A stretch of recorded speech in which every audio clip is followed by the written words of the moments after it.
Donc voilà, là je suis à côté d'un phacochère, donc on voit la différence par rapport aux sangliers que je filme d'habitude. Les défenses sont plutôt pas mal. Vous voyez, alors c'est pas tellement ouf, je sais pas si c'est un petit ou un grand, je connais pas tellement ces animaux puisque moi j'en ai pas chez moi.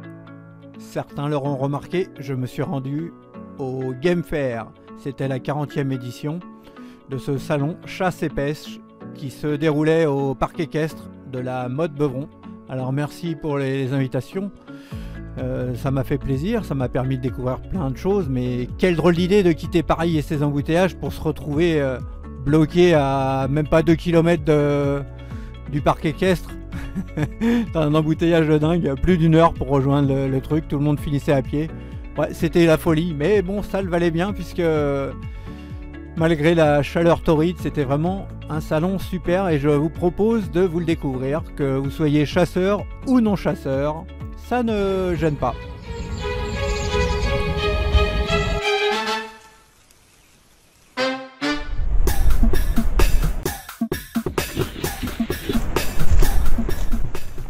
Alors le Game Fair se déroule sur 3 jours. C'est un rendez-vous incontournable dans le monde de la chasse et de la nature, que ce soit en France ou en Europe. Ça se déroule au cœur de la Sologne, sur près de 400 hectares, donc vous allez voir que c'est plutôt grand. Et on va voir un peu de quoi on parle, mais déjà je vous présente un truc plutôt sympa. Ça m'a aidé à siffler les oiseaux, par exemple je vais vous faire le canard siffleur. Le chevalier aboyeur. On peut faire le pluvier. Même le vanneau, ça marche très bien. Gérard m'a fait une présentation magnifique de son sifflet. Alors abonnez-vous si vous ne voulez pas rater la version complète. Alors des chiens, il y en avait beaucoup puisque c'était également la 3e édition du Grand Prix de chiens de chasse. Il y avait une exposition aussi spéciale de race. Vous voyez, il y a pas mal de meutes. On voit certains afficher leur cocarde. Il faisait chaud, mais les chiens avaient à boire et certains étaient à l'ombre. Ça dépend, vous voyez, tout est équipé. Là, ça doit être un équipage pour la chasse au renard. Là, ça doit être l'exposition spéciale race. Alors, je regardais juste 5 minutes, mais il faisait chaud. J'ai préféré aller voir autre chose. Regardez quoi? Vous allez comprendre tout de suite. Spécial chevreuil.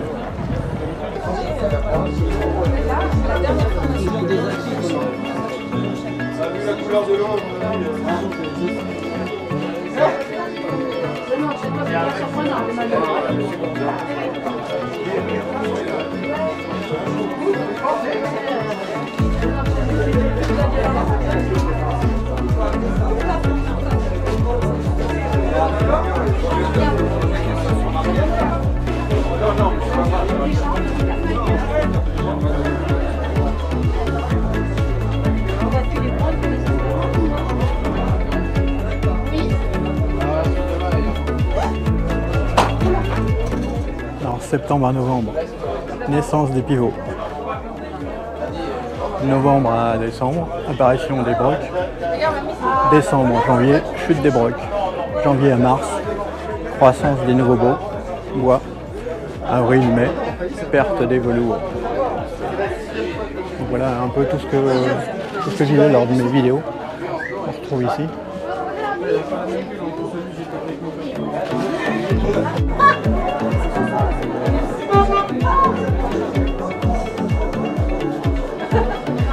Oui, bonjour. On fait une expérimentation cette année sur la recherche des fans de chevreuil pour les sauver, de la fauche, avec l'appui de Blazer qui nous a prêté 2 drones pour réaliser cette expérimentation. C'est une approche que Blazer a fait fin décembre 2021. On pouvait rencontrer des influenceurs comme Terre de Chasse, Insta Chasseresse, Diane des Alpes, Instant Chasse, Alex Eora, Mathieu Dalmas et bien d'autres. Et écoutez l'association des jeunes veneurs.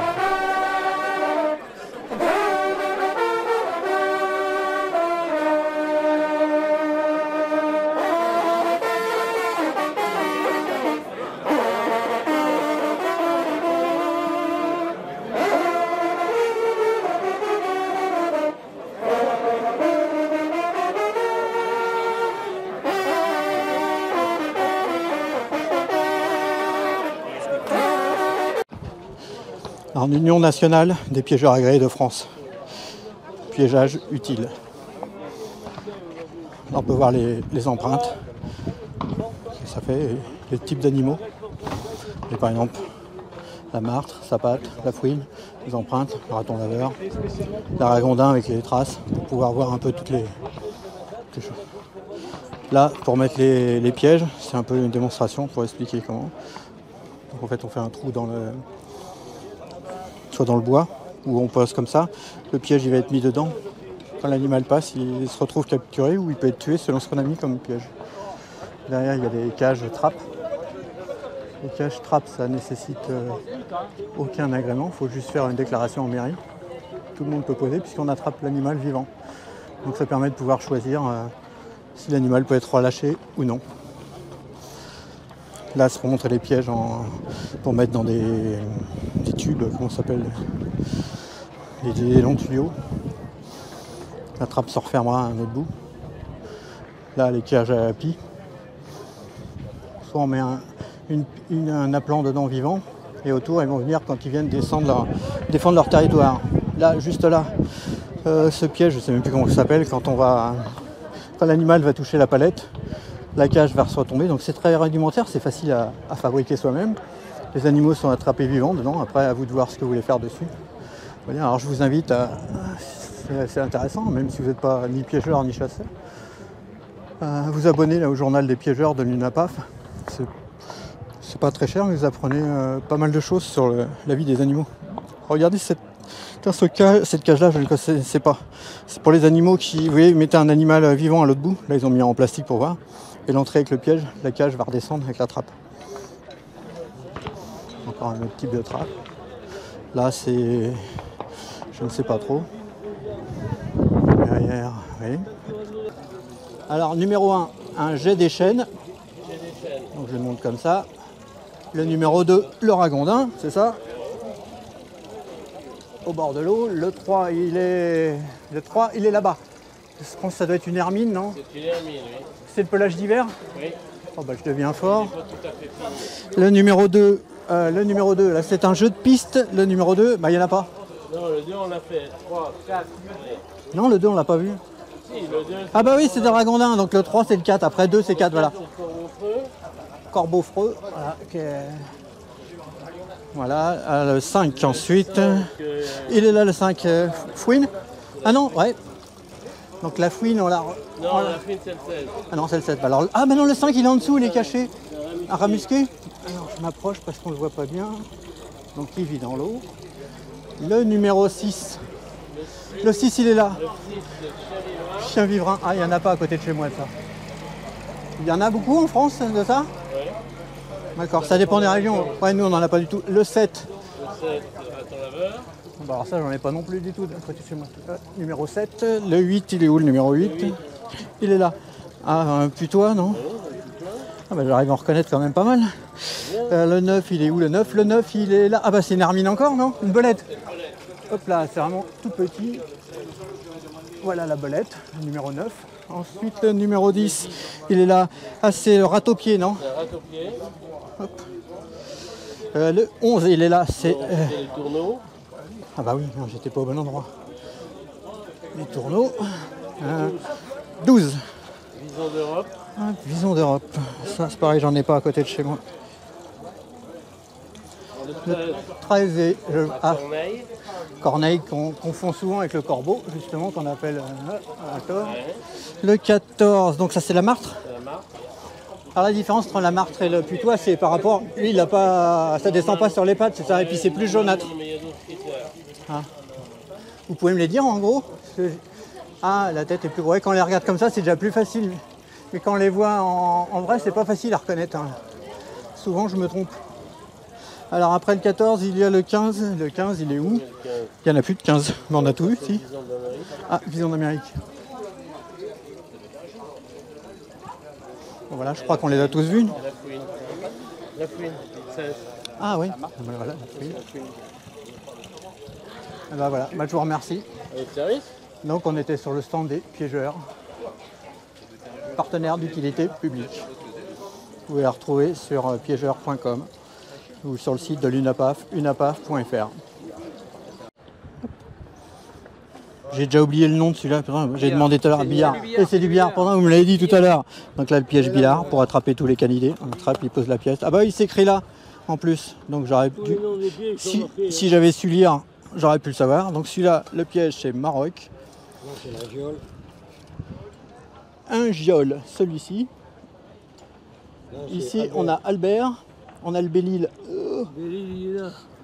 C'est pas le même là-bas. Là-bas, Il est là, c'est la Grata, Belle-Île. c'est Belle-Île, C'est un ça, Belle-Île à Belle-Île. gratter, c'est un Belle-Île à palette. Ça, c'est trop, t'as trop Belle-Île. Ça, c'est des Belle-Îles. Et celui-là s'appelle comment, le truc pour les taupes là? Piège, Ah, c'est pas pour les taupes. Le piège à pattes pour raton laveur. Oh, mais j'ai pas de raton laveur à côté de chez moi. Il y en a un, dans le coin. Dans quel département vous êtes? Ils vont, Là, on arrive au village premium.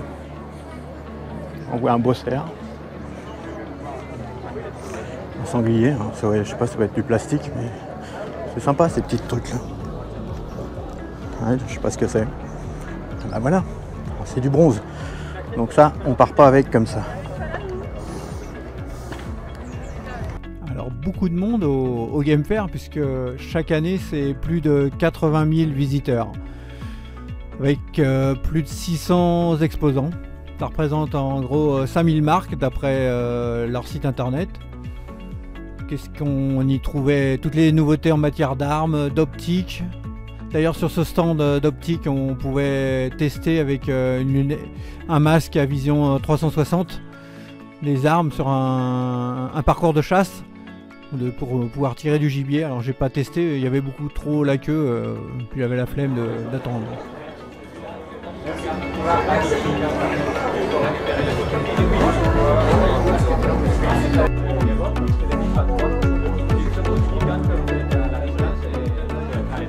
Alors là, je suis chez Numax.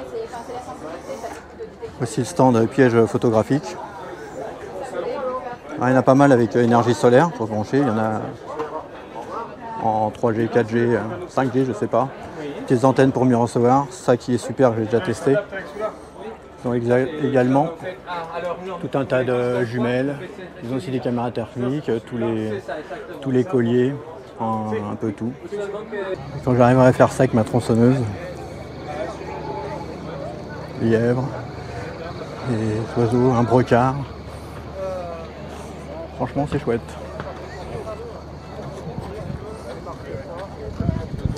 Ah, c'est en vente. Donc le brocard 150, le bécasse 130, le lièvre 220, les champignons, et là les bûches, plutôt chouette.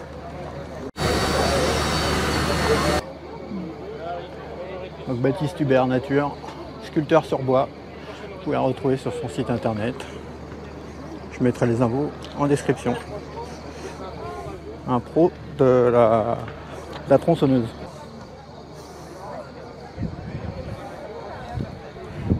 Des antilopes peut-être, un phacochère. Donc là on est sur un stand safari. Parce que c'est aussi l'occasion, c'est de faire, se prévoir un safari, quoi. Alors ça existe aussi des safaris photos, hein, pour ceux qui ne sont pas chasseurs. Bon, il y a des antilopes, il y a pas mal de choses qui sont naturalisées. C'est vrai, le phacochère, c'est marrant en fait. Là, quand je vois par rapport à mes sangliers, donc là, waouh waouh. Alors là, regardez qui est à côté de moi, un antilope. Pas de belle corne. Donc c'est pour les safaris. Et là, je pense que c'est un buffle. Ouais, c'est plutôt marrant. Alors c'est des vrais animaux qui sont naturalisés. Alors là, c'est par un taxidermiste. Je vous montre la pub. Réalisation Le Clos de la Garenne, taxidermiste. Alors je les connais pas du tout, hein. C'est parce que je passe. Ils ont laissé des beaux animaux. Alors, faut savoir que les animaux naturalisés, on peut aimer ou complètement détester. Je pense que c'est un peu celui qui va être habitué depuis qu'il est tout petit. Bon, ça le choque pas, mais par contre, certaines personnes sont vraiment choquées par ce genre de pratique. On peut aussi naturaliser ces animaux domestiques, hein, qu'ils font pour leurs chats, leurs chiens. Ça peut se faire aussi pour des poissons, pour la pêche. Voilà, bon, moi ça me choque pas. Bon, ça m'aurait fait bizarre d'avoir mon chien comme ça. La viande, tout est récupéré, la peau est retirée, après c'est mis sur une forme. Donc en fait, il ne faut pas croire qu'il est tué, il y a tout qui est sacrifié pour rien. En fait, là, il va être tué pour la viande, et à la fin, il va finir comme un trophée, quoi. Il pourrait être dans une pièce. Voilà, après, on aime, on n'aime pas. Mettez un commentaire, n'hésitez pas, hein, vos réactions. Ne vous insultez pas, c'est tout, quoi. La Fédération française des chasseurs à l'arc. Wow.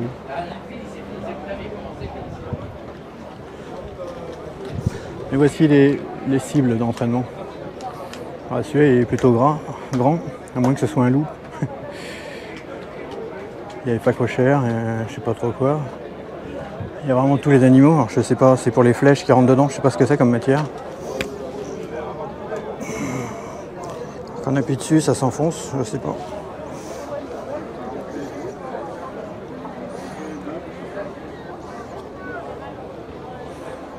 Donc là, c'est les cibles d'entraînement, hein, pour l'arc.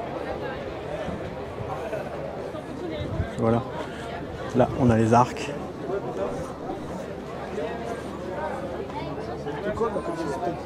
Wow. Fédération française de tir. Donc là, il y a un petit entraînement. Vous voyez, c'est avec des LED.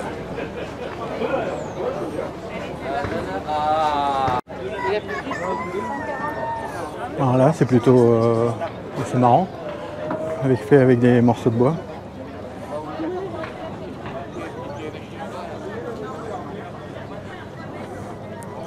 Toute une harde de sangliers. Regardez, celui-ci a déjà été adopté. C'est quand même plus sympa que de marquer qu'il a été vendu. Donc voilà, alors ils en ont vraiment beaucoup. Donc c'est Benoît les animaux en bois. Voilà. Il y a vraiment pas mal d'animaux. C'est vraiment super.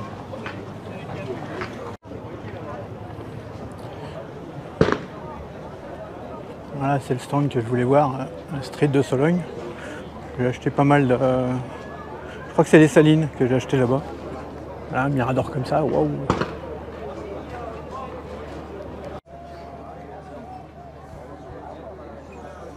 Là, on est dans la partie piégeage.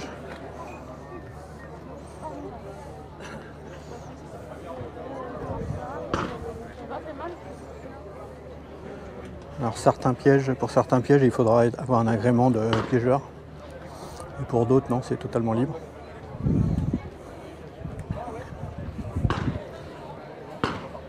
Alors toute la signalétique. Waouh, attention vipère. Alors nous sommes sur le stand de GMF, et qui notamment a pour... Chasse en cours, alors le long, je crois que quand on fait une battue le long d'une chasse, on doit mettre ce genre de panneau, c'est obligatoire. Alors, le problème c'est qu'il y en a qui s'amusent à les piquer ou les retirer, juste pour aller signaler comme quoi il n'y en a pas. Donc je sais pas, hein, il y en a... Ils pensent être anti-chasse et finalement ils risquent juste de produire des accidents, parce qu'en fait le but c'est de faire ralentir quand on est autour de la route, puisqu'il y a des chiens qui peuvent sortir. Regardez ce mirador, s'il n'est pas top. Alors avec ça je pourrais aller guetter les sangliers la nuit et faire des belles photos. Celui-ci aussi il est plus petit. Alors qu'en fait non, je m'assois sur mon quad. Alors là pour agréner. Bon, l'agrainage est réglementé, hein, je vous l'ai déjà dit. Et pour les endroits où ils peuvent, en fait, c'est pas mal puisque le gibier va taper là-dessus. Et à chaque fois qu'il tape dessus, ça va remuer le bidon. Et puis, voilà, les graines vont tomber par terre. Donc, l'animal sauvage reste sauvage. Là, pareil, je sais pas, c'est peut-être parce que quand il y a des sangliers autour, pour pas que ça soit pris et que le petit gibier qui puisse venir chercher les grains, je pense. Voilà. Il y a un grand bac, ça tombe dedans. Et grâce aux cages, seuls les petits animaux vont pouvoir venir à l'intérieur manger. Et tout ce qui est gros gibier, sangliers, cerfs, chevreuils, ne pourront pas. Là, un stand super important, c'est Swarovski, spécialiste pour les jumelles. Alors j'ai déjà testé ce type de jumelles, vraiment c'est complètement top. Rien à voir avec les petits trucs de chez, qui coûtent une misère. La différence de prix s'explique sans problème.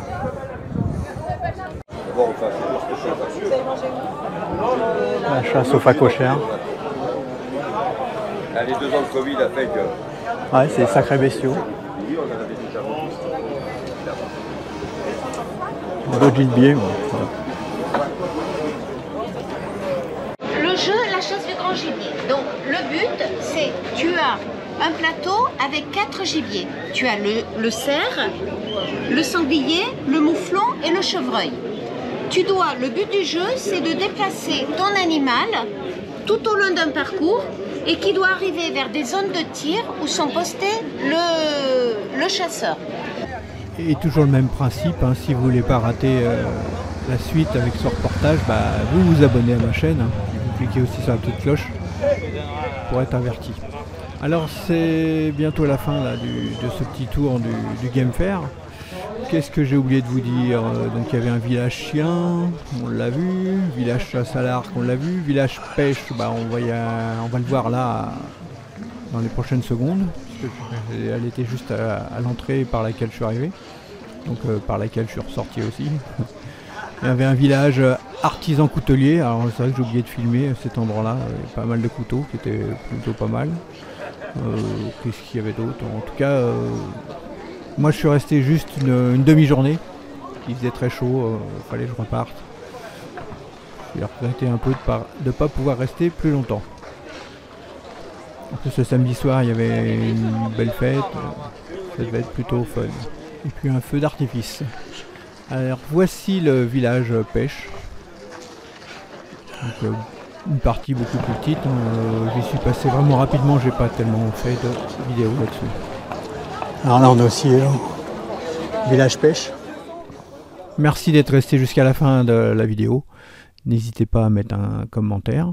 Alors vous me dites si ça vous a plu, si ça vous a donné envie d'y aller, si ce type de vidéo vous intéresse ou pas. Bon, ça change, mais vous allez retrouver des animaux, vous inquiétez pas, et des tests de caméra dans des prochaines vidéos. Je vous dis à bientôt, à plus.